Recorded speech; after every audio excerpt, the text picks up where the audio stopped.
जंगल का राजा शेर खा पी कर आराम से एक पेड़ की छांव में सो रहा था।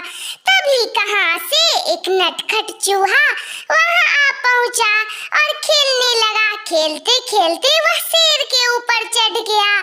कभी वह शेर की पीठ पर दौड़ता तो कभी सिर पर चढ़ जाता।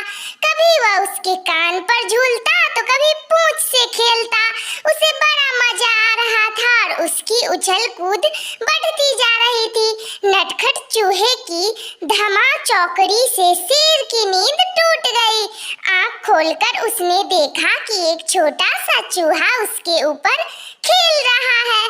उसे बहुत गुस्सा आया और उसने चूहे को अपने पंजे से दबोच लिया।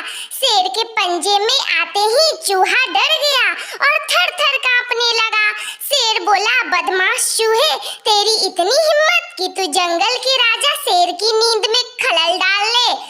अब तेरी खैर नहीं, मरने के लिए तैयार हो जा।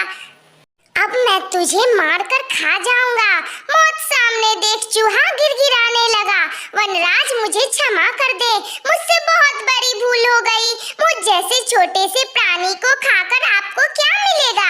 आपका पेट तो भर नहीं पाएगा। कृपा कर मुझे छोड़ दीजिए।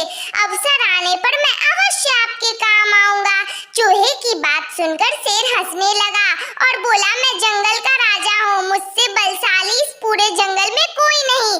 तू छोटा सा चूहा मेरे क्या काम आएगा? लेकिन फिर भी मैं दया करके तुझ प्राणदान दे देता हूँ। मेरी नजरों से दूर हो जा और आइंदा कभी मेरी नींद में खलल मत डालना। चूहा धन्यवाद कहकर वहां से चला गया। कुछ दिन बीते। एक दिन शेर जंगल में शिकार के लिए घूम रहा था कि वह शिकारी द्वारा बिछाए गए जाल में फंस गया। उसने बहुत प्रयत्न किया किंतु जाल से बाहर नहीं आ पाया। वह मदद के लिए दहाड़ने लगा। शेर की दहाड़ वहां से गुजर रहे एक चूहे के कानों में पड़ी। वह यही चूहा था जिसे शेर ने दया कर प्राणदान दिया था। चूहे दहाड़ की दिशा में गया तो शेर को जाल में फंसा हुआ पाया। उसने फौरन अपने नुकीले दांतों से जाल काट दिया।